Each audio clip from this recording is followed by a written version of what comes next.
And in this video presentation, it's going to be an interview of the difference, because I'm going to do very little talking indeed, maybe none at all. And Klaus is going to be doing an audio commentary on one of his extremely special, unusual, and fascinating slideshows about the artifacts and the various phenomena that he has been researching, discovering, investigating personally all over the world, relating to what I think you could legitimately call the hidden history of the human race. Would you say that that's a good summary, Klaus? That's a very good summary, yes. So I'm going to step back here, and what follows now, just kick back and enjoy this slide presentation, and Klaus is going to take you through his own journey. You can accompany him on his own journey through his own discoveries.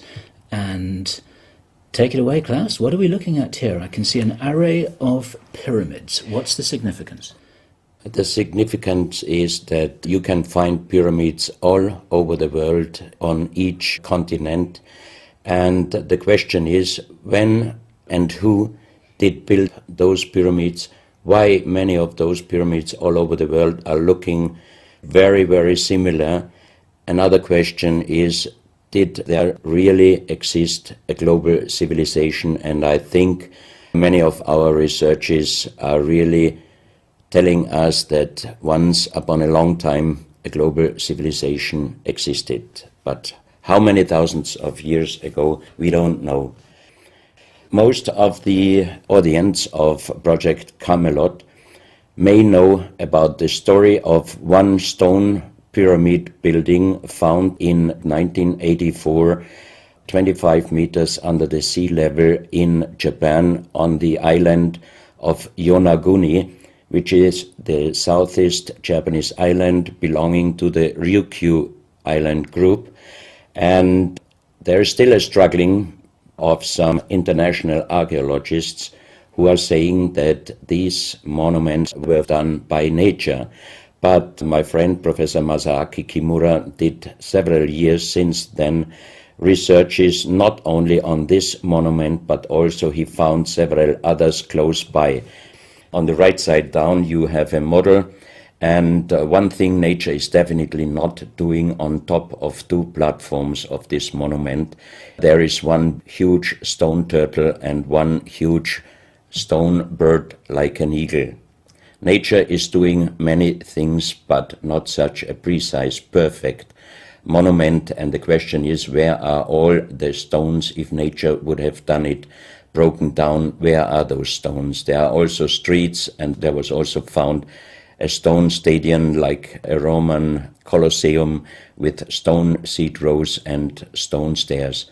Nature is great, is doing many, many great things, but not such perfect buildings. Here you have the huge stone turtle, and you can see also how small is a diver against this big monument. Here you have one street with stairs going up. Here again a very close-up picture just to recognize the size of this huge monument. Here you can see some world maps. On the top, on the right side, you can see the Piri Reis map, which was used already long time before Christopher Columbus came to America. And you can see how perfect this map was already in the beginning of the 16th century, showing part of Europe, of Spain, Portugal, part of Western Africa, and also part of South America. We do not know until now who was able to make such a perfect map already centuries ago. And on the rest of the Piri Reis map, which we do not show on this picture, you can also see the Antarctic without ice. In 1956, researchers found out that the Earth under the ice mass at the Antarctic is exactly like the Piri Reis map was showing. So this Piri Reis map should be at least older than 10 to 12,000 years. But the next question would be, who was able to make such a wonderful world map? On the left side, on top, you see Atlantis, done by Athanasius Waldseemüller, and the map is the other way round. He did it the other way round, and you can see the continent between Europe, Africa, and also America. And you can see on the left side down different sides of a huge stone world map. This stone world map was found in 1984 while gold digging in Ecuador in an underground tunnel system with other 350 artifacts which do not really fit any known and existing South American pre-Columbian culture. On this stone map is a natural quartz line, a white one, and this is the front side of the world stone map, and you can see approximately in the Near East, close to Saudi Arabia, you can see an inlay as an eye. And from this eye to the right and to the left is a natural quartz line going on the right side over India, Thailand, and also there's a long island on the right side, which Professor Kimura's research gave him the statement that from the northeast Japanese island until far down after Taiwan, once there existed a huge continent. But then this world map must be older than at least 10 to 12,000 years. And here is the back side, and you can see on the right side coming the quartz line passing in the Atlantic, a continent, Atlantis, which in our days does not exist anymore.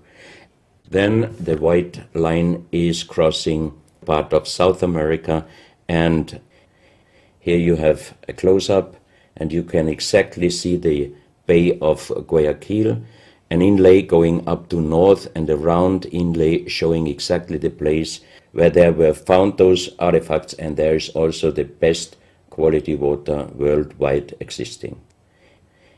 One other very interesting artifact found on the same place in Ecuador is the so-called pyramid with the eye. The eye is an inlay, the stone is gray and white, and you have 13 steps, and it looks exactly like the pyramid with a shining eye on the $1. If you put this pyramid under black light, the eye is shining very strongly, and it looks really like an eye, but not real like a human eye. Here you have a close-up of the eye, and you can see the colors of the inlay. On the bottom of this pyramid, you have the inlay in little gold plates showing the Orion star constellation, and you have unknown writing. The translation of Professor Kurt Schildmann, who was the president of the German Linguistic Association, and he was perfect in more than 40 languages. He was able to translate this writing. He called it pre-Sanskrit because it is older than the oldest writing. And the translation of these 4 letters you can see here, his translation is "the Son of the Creator comes." As we found the same writing on stones in certain countries like Ecuador, Colombia, Illinois, United States, Clausel, France, Malta in the Mediterranean, Turkmenistan, Australia, and in southern Calabria, Italy, just a few years ago. Always there are stones and ceramics, terracotta, with the same writing. That means this writing existed once worldwide, and that means there must have been a global civilization older than Sanskrit, older than 6,000 years.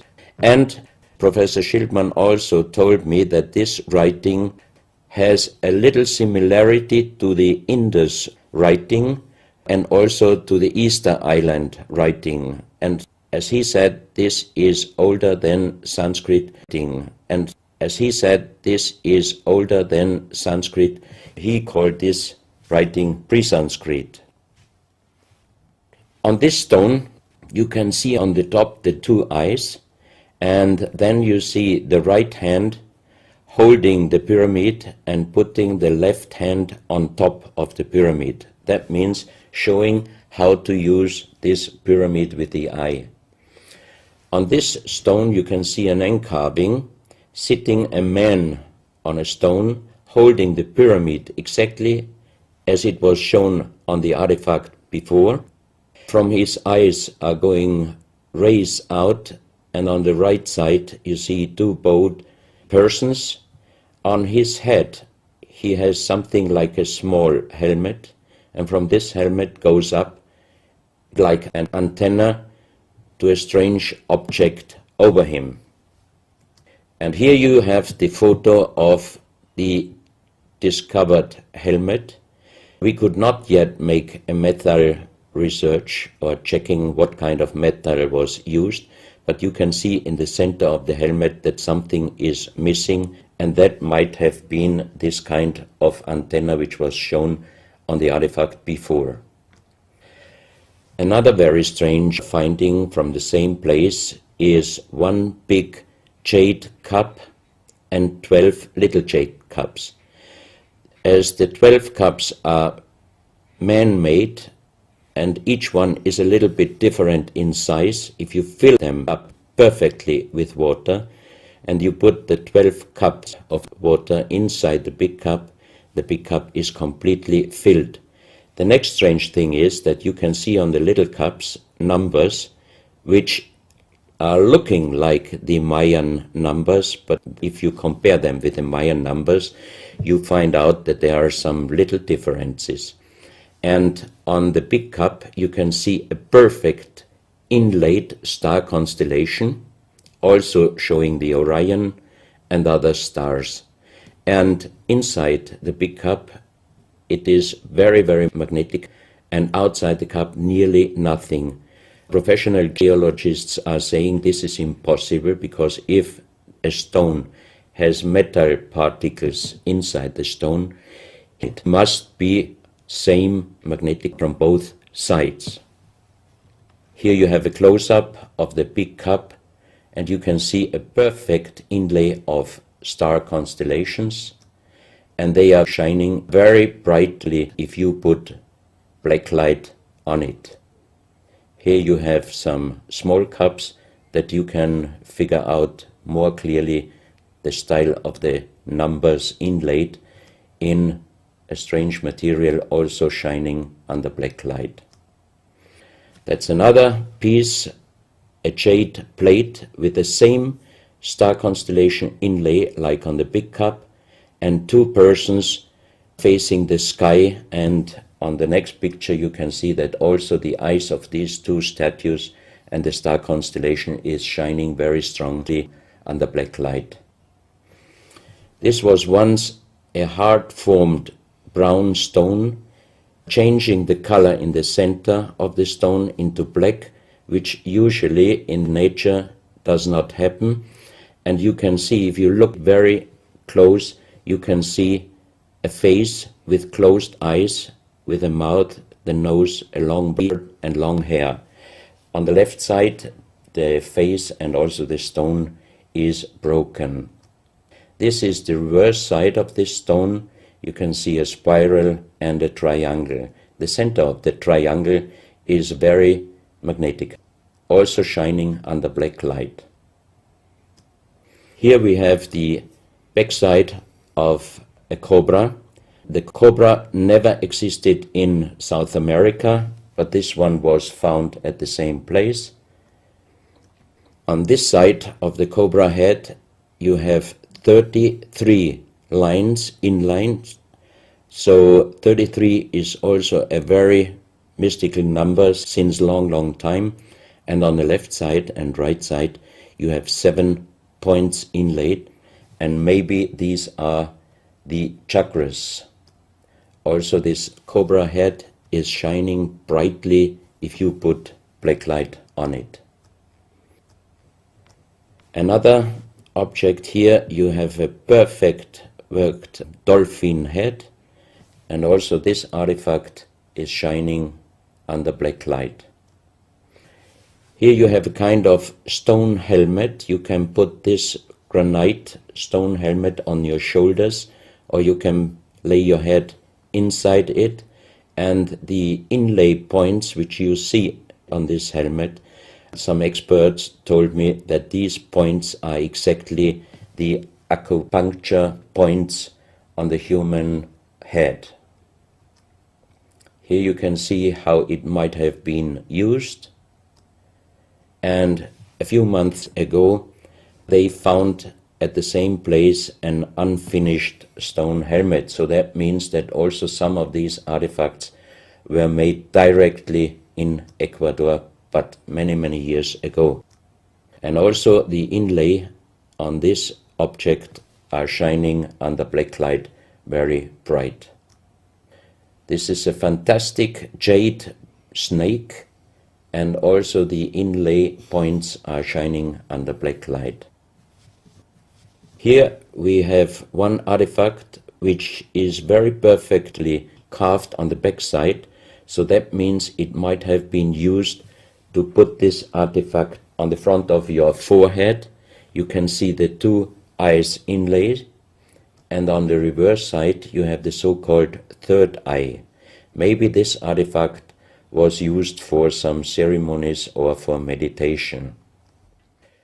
Here we have a jade plate with an inlay of a spiral, also shining brightly under black light. Another one, you can see 7 rings inlaid in the jade plate and also shining under black light. Maybe this also could be a presentation of the 7 chakras. Here is one of the ceramics found there.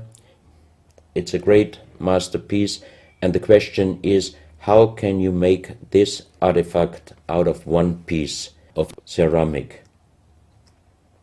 Here we have another pyramidal stone found also in Ecuador. On top you see the pyramid with the eye, and you have down several spirals and symbols. Some of them are very similar to the churchward Nakal plates, which he found 1880 in India, and the translation was talking about the sunken continent of Mu. This is a marble with another inlay of a spiral, also shining very brightly under black light. Another stone in a pyramidal form with an inlay of an eye. Here you can see again the pyramid with the eye, and on the bottom you see the Orion star constellation, the 3 Orion stars, which might focus us to the 3 pyramids in Egypt. Here you have a ceramic statue. You can see the style of sitting is not real pre-Columbian style. It looks like the lotus seat from Asia. On top of this statue you have a head with some points, and it looks quite similar to many of the Buddha presentations. He holds a snake in his mouth. The snake is a very, very mystical and very often presented object. So that means this statue is not from any existing or known pre-Columbian culture. Even the next one, you can see that how this statue is sitting, it looks more the direction of Asia. On top of his head, again a very strange head, and in the center you can see like the head of a frog. Also, the frog is a very mystical animal in old South American pre-Columbian culture, but also in Africa and also in Asia. Here another ceramic statue holding a kind of plate in his left hand, and it looks also not really pre-Columbian culture. This is another very strange artifact holding a stick with a snake. Again we have the snake here, and the question is where and who this statue was done. This is a photo of the Altiplano was done. This is a photo of the Altiplano in Bolivia. Archaeologists and researchers found out that at least before 4,000 years, there was happen a very big impact in Argentina, and the shock wave of this big impact destroyed many stone buildings in the Altiplano of Bolivia. You have here a picture of Pumapunku, a very strange place close to Tiahuanaco in Bolivia, and you see tons of stone plates with perfect work on it destroyed. Maybe this was the reaction to the big impact in Argentina.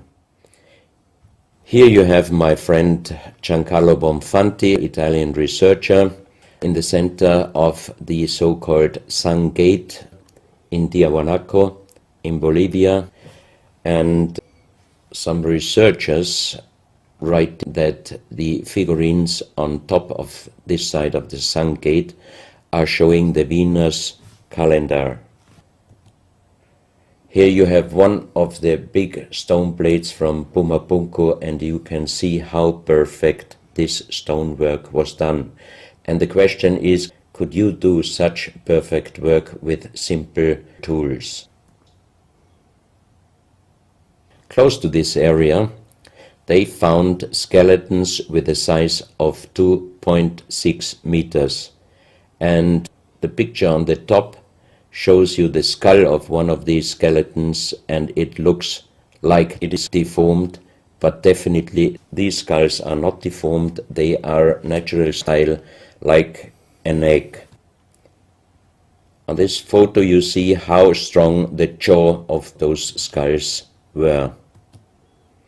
This is a front view, and the most interesting photo is this one, because you can see that the top of the skull does not have the three plates which we have as Homo sapiens, and that shows us that these skeletons are not Homo sapiens. What we might be able is doing a DNA check and an age dating on these skeletons, because we are very much wondering what kind of humans did exist long time ago and how long ago. On the next pictures I show you some artifacts found close by the real giants, and when I first time got this mask in my hands, I tried to look through the two eyes. At that time I didn't know that they were belonging to 2.6 meter skeletons, and I was just wondering, why did they make masks where you can only look out from one eye? But after knowing that those people were over 2.5 meters, I could imagine that their skull was of course bigger than our skull, and that's why these masks were for us oversized. That's another mask from Bolivia, another one with very wonderful encarving, many spirals and many symbols, which we also found in many other cultures. This is a very heavy stone figurine, and again here you can see on the top the head of a snake going down on his backside. This is the reverse side. You can see again the snake. So that means the snake must have been a very, very important animal in the past of our history. Here you can see a stone flute. The strange thing is that the vibration of the sound of these stone flutes is exactly the same as our brain waves. So that means maybe those flutes were used for meditation or for healing purposes. And each two holes are connected perfectly with each other. That means you can make perfect holes into this very, very hard stone, but how you connect with simple tools the two holes on the bottom, this would be even in our days a very difficult work to do. Because it's in the shape of a U and it curves around inside the stone. That's right. And With simple tools, you are definitely not able to do such a work. And even the holes are very precise. This is the form of a boat, and you have 3 flute pipes at the end. Here you can see how perfectly they were made. This is another flute, very small. You can use it only with very soft blowing, and the sound is like the sound of the dolphins. This is an artifact where we do not have any idea for what purpose it was used. Now we are in Colombia. On the next few photos, I show you very strange artifacts from Colombia in South America. The most famous industrial designer and architect in Colombia, Professor Jaime Gutierrez, is collecting strange artifacts from his country already since centuries. His most important piece is the so-called genetic disc. Here you can see a disc made out of lydite, a very hard stone. It's nearly the same hardness as granite, but the structure of lydite is like leaves, so it would be quite impossible to make the same disc in our days out of the same material. The diameter of this disc, we call it the genetic disc, is about 27 centimeters. And on this disc you have several things presented which usually you can only see with a microscope. For example, on the left side, around 11 o'clock, you can see one egg, human egg, without and another with spermia. On the right side, at approximately 1 o'clock, you can see some spermias, and then you have several very strange presentations which we could not explain. But here on the left side you have a microscopic photo from the inside of a lady done by a Swedish photographer, and you can see that the egg without and with spermia looks exactly like the presentation on this genetic disc. On the reverse side you have on top several presentations of fetus in different size, different age, ending up with looks like a little child. You see also at the end of the plate around 6 o'clock female and male, and also on the right side around 9 o'clock you can see the presentation of man, woman and child. But the strange thing is how they present those human-like heads. Here you can see a knife done by the same material, lydite. On top of the knife, on the handle, you have mother's head, beyond you have the child's head, and the umbilical cord is going around the neck of the child. So that means this knife would have been used to cut the umbilical cord, saving the child's life. This is a close-up mother, child and umbilical cord. This is an instrument. It might have been used for helping the child coming out, leaving the mother, when there were some complications. And it is also made out of the same material, lydite.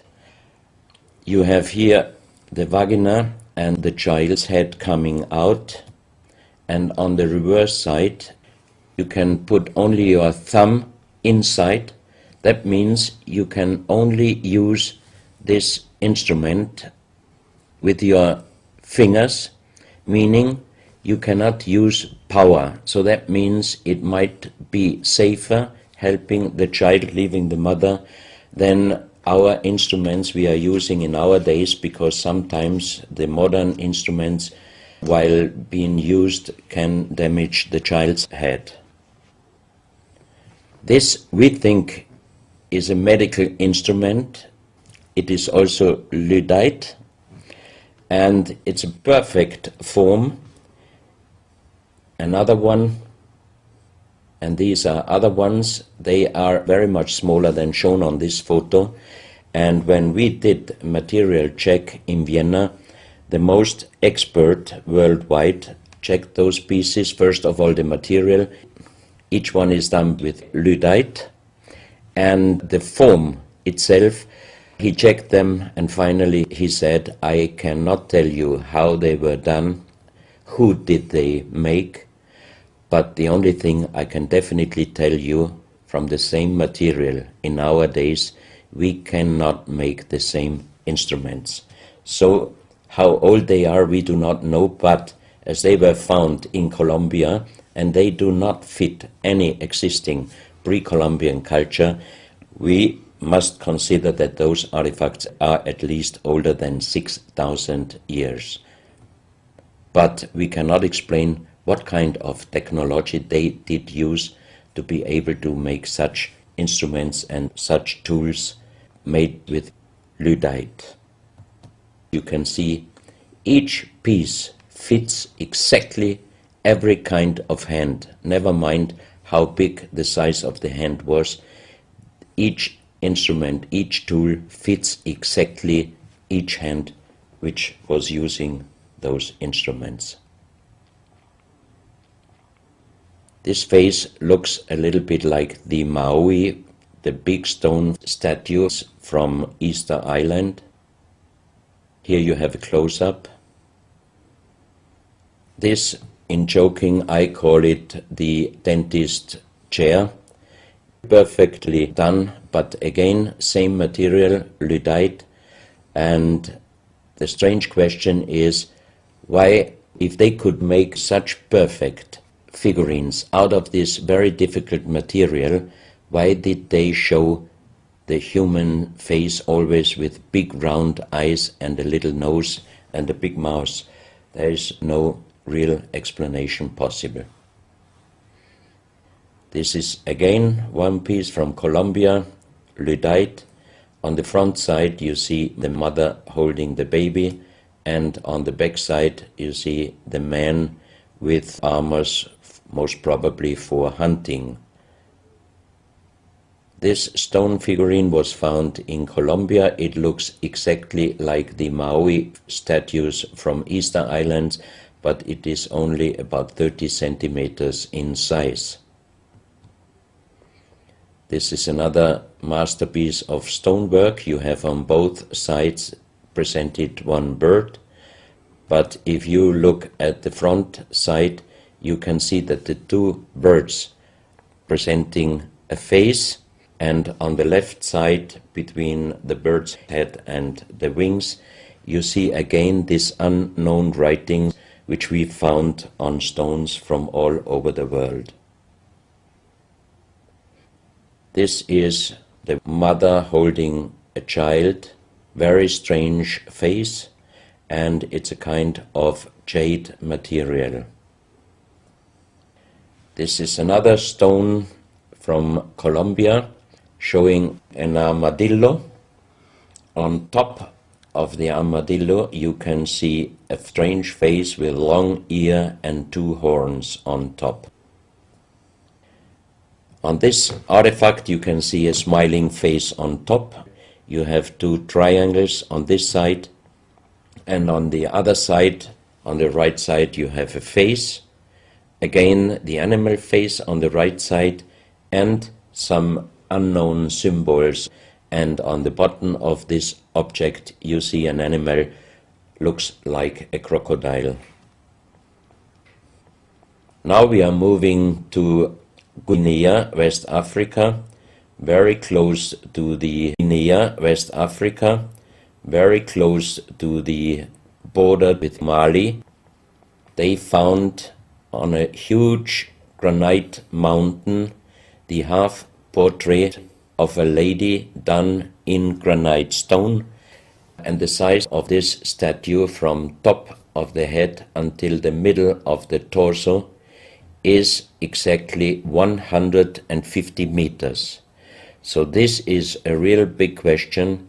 Who might have been able to do such a huge granite half-portrait in a mountain at least 10 to 12,000 years ago, because the Italian geologist Professor Pittoni was on the spot. He did these photos and he checked the earth on the bottom of this mountain, and his calculation was that this stone monument must have been done at least 10 to 12,000 years ago. But then we have the real big question: who could have been able to do such a big stone monument? Even in our days, it would be impossible, or at least it would cost so much money that it would never be able to do. And if you look at the close-up of the face, some experts told me that this face definitely is not European, but also, of course, not black African. It must be either South American or Asian culture.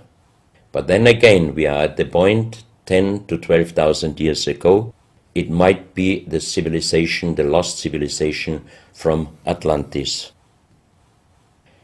Close to this area in Sierra Leone, Professor Pittoni was in charge of diamond excavations. And as he heard in this area a legend about Allah was angry with some angels, and he put them into stone and throw them to the earth, he put the sky, also made it into stone and throw it to the earth, and he put the stars and throw them to the earth. The legend says that the sky you can see on this stone, they call them sky stones, sky blue stones found in this area under the earth. And we did research in Vienna. This is definitely artificial stone. It's not a natural stone, and all the material could be found, but the only thing they could not inform us is what kind of color did they use to get this real sky blue color. The stone figurines found from 20 meters down to even 50 meters. Professor Pittoni always took some organic material from the finding place, and the age dating of those stone artifacts are from 2,500 years up to the oldest one, 17,000 years. Here you have a granite stone, so-called nomoli, stone nomoli, with very nice encarving. Here you have a man sitting on an elephant, as there are also the legends of giants all over Africa. You know how big is an elephant. It's a wonderful stonework. It's very hard and very heavy. There are also some artifacts showing half human or human with the head of a reptile, holding a kind of pot in their hand, and they could put something inside this pot, and also on top of several nomolis there is a hole for putting something inside, and most probably they were used for ceremonies. Here you have a kind of animal. It looks like a dinosaur, and when Professor Pittoni found this statue, it was making a strange noise. So he opened the statue, and they found inside the small black ball you can see on the bottom of the statue, and this was iron material. When we did the research on this artifact, and especially on this metal ball, next morning the professor called me and told me that somebody must have done a bad joke to me. I asked why, because the result of the research was this metal material is chrome steel, and chrome steel was found first time at the beginning of the 20th century in Austria. That means it was impossible inside a statue with the age of approximately 17,000 years. But when I called immediately Professor Pittoni, he was laughing and he said, I'm a geologist. If a statue is making a strange sound, I do not open it just right away, but I did several X-rays, and you can see here on the right picture one of the X-ray photos, and you see that inside the closed statue already the round ball, the chrome steel ball, was existing.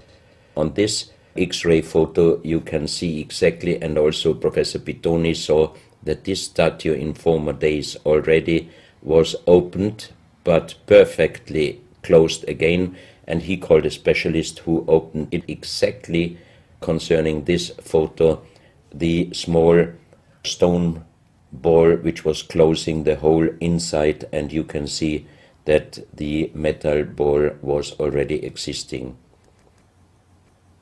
Some of you might was already existing. Some of you might have watched several pictures, photos on the internet of giant skeletons found in desert, in India, in China and other places. Most of those photos were competition photos to present Photoshop. Perfectly done. I also was quite impressed when I received first time one of those photos, but these photos I'm showing you now, they are definitely not coming out from a Photoshop competition. These photos are real skulls and skeletons. This skull was found in a tunnel system underground in Colombia. The skull is dated up to 11,000 years.